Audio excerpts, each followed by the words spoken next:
Hey guys, so in this video we'll be going over vectors in the context of statics. So some of you of trigonometry will be debriefed, and in this problem it's going to be a three-force system.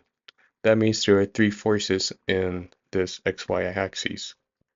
So let's say we have a force of 600 newtons in the positive xy axis, and we don't have an angle given, but we are given a similar triangle with ratios of 3, 4, and 5. Now, where do we go from this? How do we even begin to find the resultant force? Well, first thing to do is to break it down into a simple triangle where you're given the horizontal and vertical component with, of course, the hypotenuse. And if you were tasked with finding the resultant force in its respective components, the I, J, K component, which corresponds to the XYZ axes respectively, the first thing you would do is find resultant force, and you would do this operation accordingly. Now, why this system? So we're just grabbing force and we're multiplying it by the x over the hypotenuse, which is the x component, plus or minus y over the hypotenuse, which is the vertical component. And we'll touch over on why this is. But for the most part, if the derivation isn't clear enough, you can just commit this to memory, which isn't really a Herculean task to begin with. So let's apply what I just shared to this problem, where the resultant force is equal to the force times the prior equation that was just demonstrated in white. And through direct substitution, it's 600 newtons times 3/5 I hat plus 4/5 j hat. And we can work this out further by just distributing the 600 newtons, and we get 360 newtons plus 480 newtons in the I and J component respectively. And this is our resultant force. Well, this is one of the resultant forces in our three-force system. Now, let's say we have a force just moving, well, in one axis. F2 is equal to 170 newtons. And based on the graph, it's only moving the y-axis. So I'm going to pop this up for you guys and just think for a second what the resultant force is in the Cartesian vector form. Alright, that should be enough time.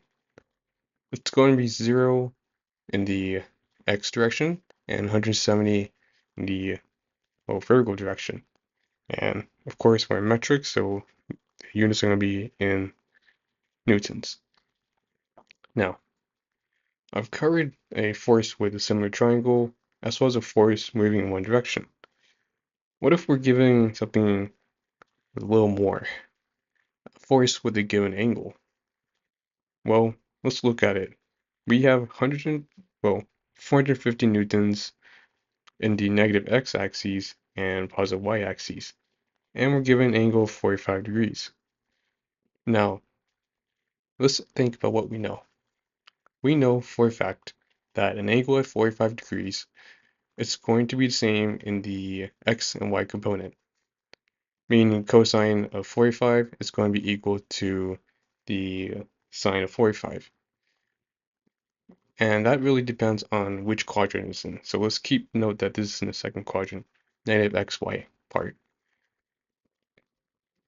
And this all goes back to sine and cosine and the first force having the fractions as demonstrated in the resultant force in F3, where sine of theta is the opposite line over the hypotenuse line, and cosine theta is the line adjacent to the angle over the hypotenuse.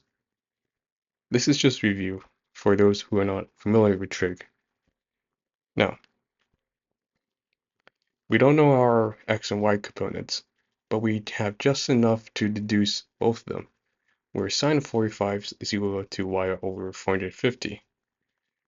And as per what was already provided, oops, my bad, we can just rearrange the system such that we can solve what y is. And we can do the exact same thing based on what we were given earlier, where the cosine of 45 is merely x over 450. And by moving around the system or modifying it to find what we need, it is the same manner as finding the y component. And from there, we're expected to go further and actually solve this out. And the resultant force in f of 1 is negative 318.20 I hat plus 318.20 J hat on newtons. And do note that the x component is negative. Why is it negative? Well, we're simply in the negative x-axis, which is the second quadrant. And you may wonder, this is, I mean, it's right there. It shouldn't take much thought. Yes, that is true. But as we work further up in these problems, where we go into three-dimensional space, the direction where or not the component is positive or negative becomes less clear as day and night. Now, sometimes that may not be the final answer your professor requires. What they may require is that you find resultant force of the whole system, meaning you had to add each component of the resultant force, and that's just simply the summation of the force in the I component plus the summation of force in the J component. And there we go. That's how we solve a three-force system with one example, and we have more to go. Okay, so in this next example, we'll be going over another three-force diagram, where the first force is more like a freebie. This time, it's only moving in the horizontal axis, no movement vertically. In the Cartesian vector form, what does that look like? Well, it's going to look like this, and I'll give you a tenth of a second to fill that out, or at least conjecture what that would be. And you should get a positive 300 I hat and newtons. You really don't need to put in the vertical component, but with that out of the way, let's look at the second force, where we have 400 newtons going up at 30 degrees uh, relative to the x-axis. So let me draw another triangle for better comprehension, where we don't know our x and y component, but we have enough to find out what they really are. And from there, we can deduce the resultant force of F2, that should not be 1. And from there, we do sine of 30 is equal to y over 400, along with the cosine component being x over 400. Both these systems can be rearranged, they can be rearranged to find the x and y component. And from there, once you crunch the numbers, this is what you should get for your resultant force in Cartesian vector form.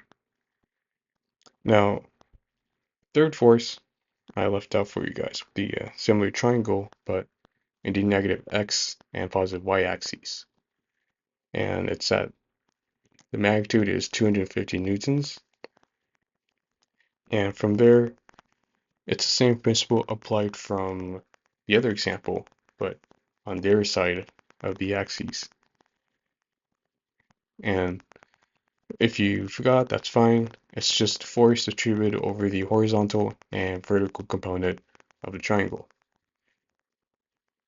And once we do direct substitution, this is what it should look like. And by working out the numbers, you get negative 200 I hat plus 150 J hat, all in newtons. You'll see here I went faster than the previous example because I wanted to implement the foundations of how you should approach these problems methodically. There we go. And from there, it's only up. So in this example, we are still doing the same three-force diagram, but you should really keep an eye on the direction of the forces acting in this diagram. Allow me to demonstrate. So, one of the three forces is, well, it's moving in a single axis, only horizontally, but not vertically. But the direction it points to is something to be concerned about, and we'll come back to that later. So, let's go with the routine. The resultant force of F1 at 200 pounds is moving in the horizontal direction, but it's moving from right to left as opposed to left to right. So does the direction in this diagram make it positive or negative? By keeping account of that, in Cartesian vector form, it's negative 200 I hat plus 0 j hat pounds. Remember, we were in standard units, so newtons is not a valid unit for this problem. Now, let's say we have a different force, where we have a force of 700 pounds going inward at 30 degrees in respect to the x-axis. And we'll draw another triangle for reference, where it looks a little cut off, but we have two unknown components and the two known components that we do have, the force and the angle. From there, the resultant force of the second force can be derived with two systems, where we have the sine 30, which is equal to y over 700, and we can apply a similar fashion to the other component. And from there, we can easily rearrange the system so we can find x and y. And from there, we're going to now get negative 250 I hat minus 606.22 J hat, not in newtons, but in pounds. Now, let's say we have another force with a similar triangle, going in the same direction as F2, but on the opposite side of the y-axis. How do we account for that? Well, as creatures of habit, let's start off with what we know, where the force is distributed over the horizontal and vertical component. And through direct substitution, we get this 600 pounds distributed to 4/5 I hat plus or minus 3/5 J hat. Now, what direction is this vector going? So far, we've noticed that the direction of the previous two forces have been negative. Does this apply to f of 3? And it turns out it does, because vectors have both magnitude and direction, and the direction will determine whether or not the whole vector is positive or negative. And these are not supposed to be confused with scalars, because what are scalars? They're just physical quantities. Think of quantities like temperature or mass. Those units don't have direction now, do they? And in this example, we went over, well, we really emphasized the direction of the vector and why it matters, as well as keeping in mind of the units that we're in. And in this case, we're deviating away from newtons and using pounds instead. So let's begin with another example, where we have a force of 15 kilonewtons, which is just 15,000 newtons, pointing downward, and this is a similar triangle implemented. Let's remember the process is the force distributed over the horizontal and vertical component, and by direct substitution we get this. Then we distribute the 15 kilonewtons, and for a resultant force, or for the resultant of force 1, we get negative 12 I hat minus 9 J hat kilonewtons. Once again, we are accounting for the direction of the vector, similar to the last problem that we did. Now, let's say we have a vector moving only up in the y-axis.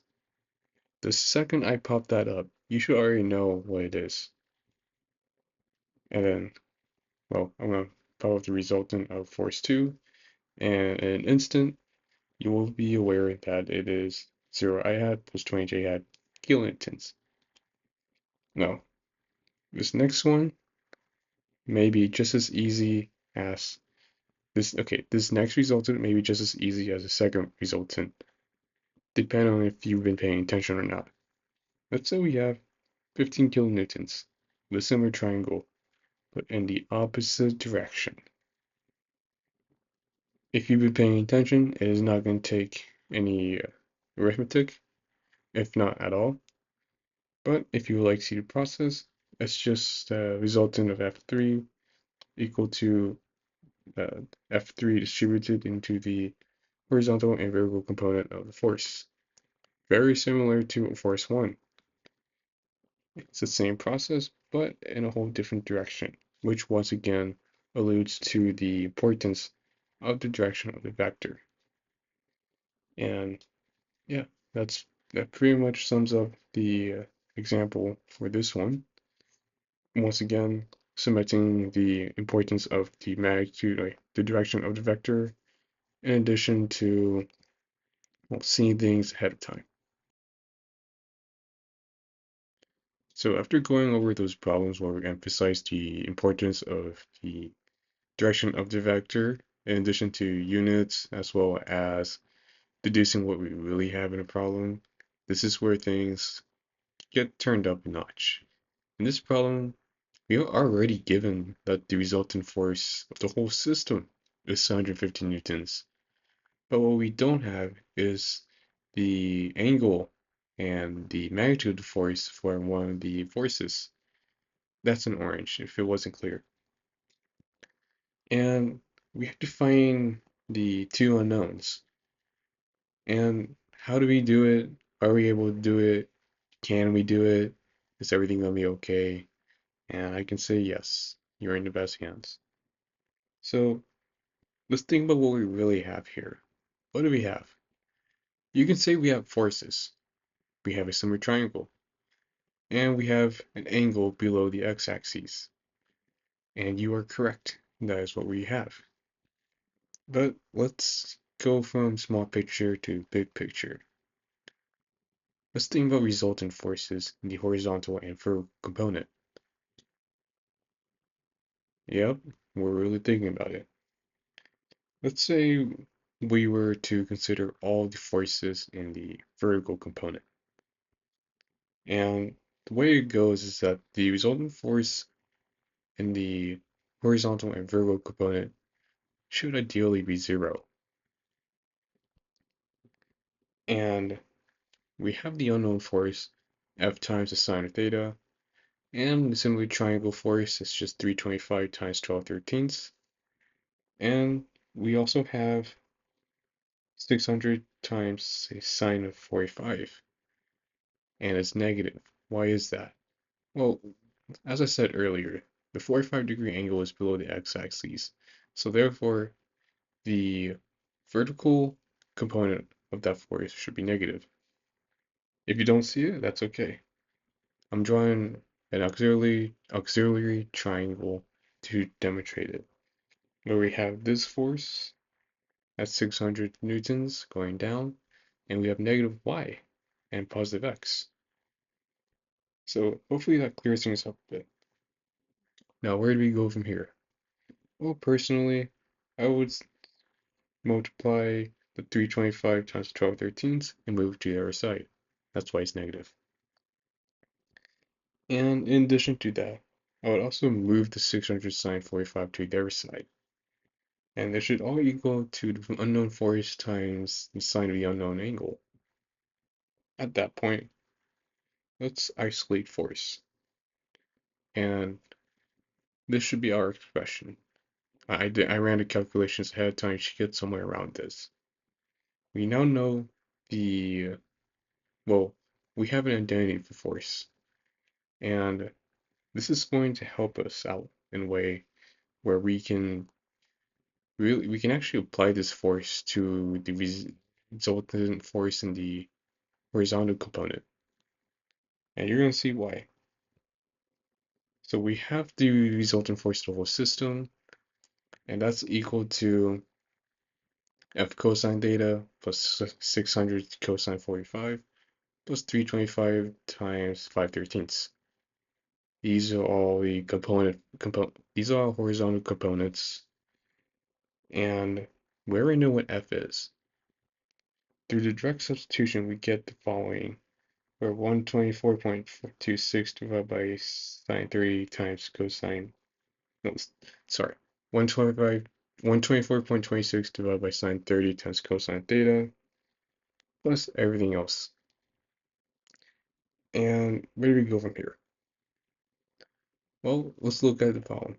We really only have one unknown angle, and that's theta. And from here, our whole objective from here on out is to isolate theta. So we multiply the 325 5/13, and cosine over sine is not tangent, but cotangent theta. And this is what we should have so far. From here, we'll subtract 600 cosine 45, and we should get this expression right over here. Alright, we're getting closer to finding the angle. Let's divide both sides by 124.26. And then to isolate cotangent, we actually want this to be tangent. So we'll take the inverse of the whole system, and this should give us 0.62 is equal to tangent theta. Now, how do we isolate theta? Well, we can easily multiply both sides by the arctangent. And by doing so, we get 31.76 as theta. Now, this is great because we went from having two unknown variables to one. And as it usually goes, having that one unknown variable is great to solve for. So we'll grab this unknown variable and apply it to this equation. Feel free to punch it on your calculator, because once you do, you should get the force as 236.1 newtons. From there, that should be your missing force in the 3-force body diagram, along with the missing angle. So this problem is very similar to the last one. You'll see we still have an unknown force and angle, but we are provided the resultant force of 80 pounds. So what do we have in the system? Well, in pink we have a triangle ratio force at 90 pounds, and we also have a force moving along the x-axis at 50 pounds. And our unknown force is, well, in the xy axis with the unknown angle and force. On top of that, we have the 80 pounds. Now, this graph, well, the 80 pounds is actually moving down the x-axis. And not only is it moving down the x-axis, but it shares an angle between the 50-pound force. So we know what we have. What do we do from here? Well, the last time we did this problem, we had to look at a bigger picture in terms of our vertical and horizontal components. Can we apply the same method here? And it turns out we can, but not verbatim like the last problem. So let's say we have the following, right? We have 80 cosine 45. From here, am I writing this system for a vertical or horizontal component? If you guess horizontal, you'd be correct. So we're going to slap on the horizontal component of the unknown force and angle duo, and we're going to add the 50 pounds since it's moving in the positive x direction. On top of that, we're going to subtract the 3/5 times 90 of pounds because it's moving in the negative x direction. And it's also the horizontal component, so it's 3/5. From here, what do we do? Well, think about what we did last time. What did we do last time? We had the option to isolate force or theta because it was a two-system problem with two unknowns. Can we isolate force in this horizontal system to solve for theta in the second system? Well, let's find out. So we still have our 80 cosine 45, but we're going to subtract 50 from both sides, and we're going to add the product as well. And now that should all equal f times the cosine theta. We're going to isolate f, and that just requires dividing by cosine theta. From here, we can then grab the new value of f and apply it to our second system. But there's something we have to do. What is that? Well, we have to set up the variable system. So for the resultant force, what is it going to be? Remember, I said the 80-pound force was going down the y-axis.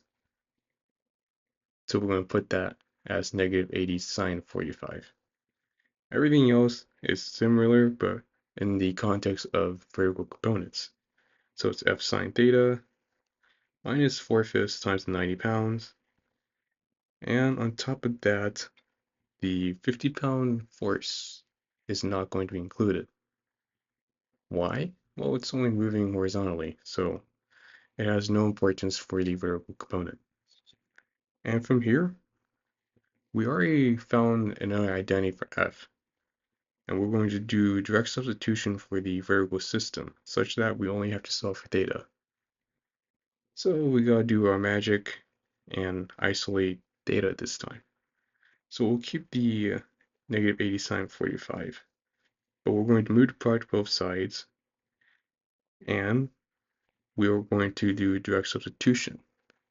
I did that in one step, but I hope you guys caught that. What's next? Well, I would strongly advise you work out the left side of the equation, so that way, once you work it out, we can divide by the 60.57, and we get 0.25 is equal to tangent theta. Now, the 60.57, where did that number originate from? And, well, it's actually from when we first isolated f in the horizontal system. But what's even more concerning is, where did the tangent come from? Remember, we substitute f for 60.57 divided by cosine theta times sine of theta. Cosine over sine theta is usually equal, well, it's always equal to tangent theta. So that's why we got tangent theta. And now that we got that out of the way, we gotta isolate theta by taking the arctangent of both sides, and that yields 40.29 as a theta. We're almost there. Now that we have theta, what else is next? Well, remember when we first isolated f in a horizontal system? Turns out we only need to perform direct substitution with our newfound theta, such that f is equal to 60.57 divided by cosine theta. And with the direct substitution, you should get the force equal to 60.50 pounds.